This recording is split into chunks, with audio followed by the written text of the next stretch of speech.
Hello, welcome to Team Starcraft. My name is Joe Starcraft, and this is a commentary where I swear and rant at the most underrated game mode in Starcraft 2, team play.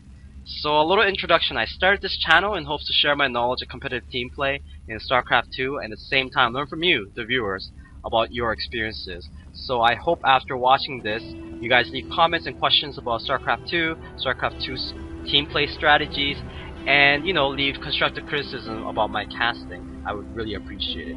My team, my pre-made team, 2-on-2 pre-made team, is a TP team, and this is not actually a very common team among 2-on-2 players because a lot of the 2-on-2 scene is cluttered with ZZ, ZP, and ZT. That people tend to overlook how powerful PT is, and PT Deathball is probably one of the most powerful things in 2-on-2 games. So, having said that, let's take a look at this map, which is the Calderine Deaths. So this map used to have two ramps that are actually going parallel to each other, which was actually the bane of our existence because it's so hard to block those. And at the same time, it used to have rocks in the back right over here. So, and over there around here, if you could look at my mini-map right over here.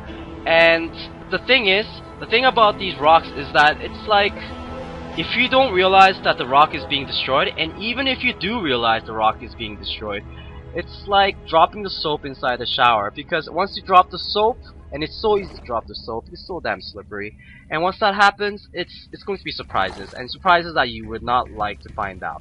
And talking about surprises, the two double zergs decided to go double 10-4, and this build I have zero respect for. I think this is a pansy fuck build.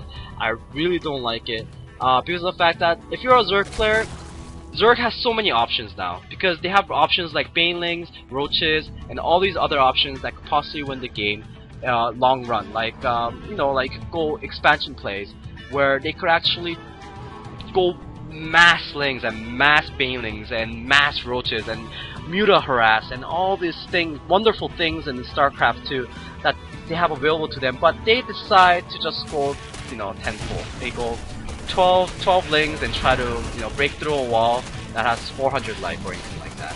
So wall's very important, guys. Wall's very important, and one Marine could stop 12 Lings, as you could see, with a wall. So that's why PT strategy, they're very derived from wall plays, because a lot of times it gives us buys us time to build higher tech units to push out with that giant PT ball. So that is why I say PT is one of the strongest, because as long as the wall stands, then there's a chance for you to win this game. So as you can see, the double Zerg committed so much into, because they didn't go like eco play, so they committed so much into this Ling play. So they need to bust this wall down, and they really need to bust this wall down. If they don't, they are going to end up losing. And I see there's this random Marine that just kept on shooting at nothing, and I really don't know why.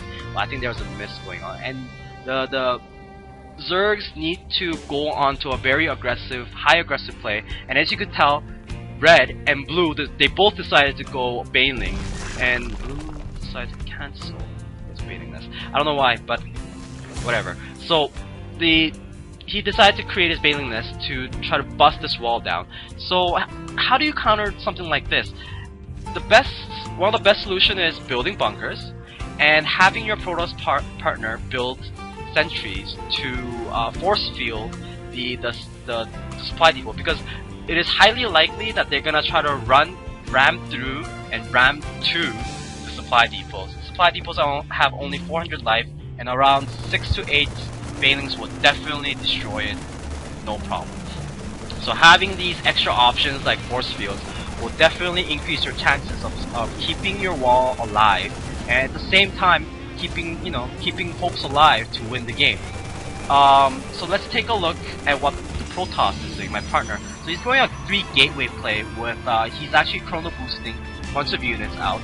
And this is actually very typical because he is also preparing for a Baneling bust or any sort of all-in play. So he needs to have units, and he is going a robotics facility with he had an extra minerals left over, and so he decided to go robotics facility. And robotics, this facility is actually a very good play to go to, because of the fact that it is a very standard play, and Immortals are very strong against just about any unit compositions, and they usually form a foundation for your army, so it's very good.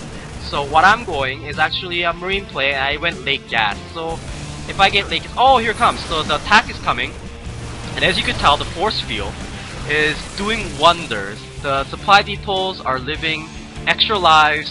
They're getting extra lives because of the fact that there's force field. Well played, force fields right over here.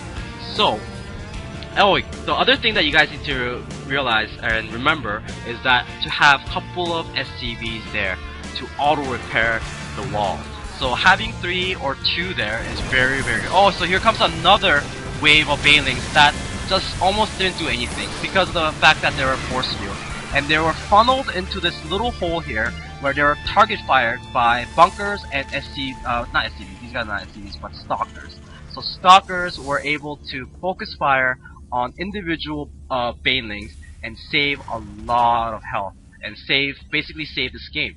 The bookcase, Red Zerg, realizes that this is actually pretty much over, and he says, "Yo, GG," and that's exactly what I would say. And the Blue Zerg, the boss, and he's just sitting down going, maybe I could bust this wall down with more Banelings, and he just left the game.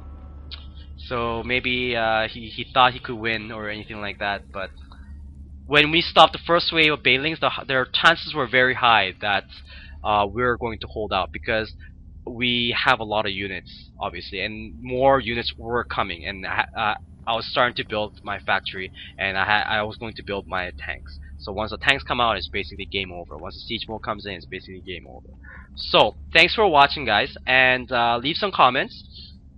And this game was pretty short, I know, but next game it will be pretty long. So this is only my first cast, so go easy on me. And at the same time, keep commenting and keep giving me advice. So thanks very much, and have a nice day.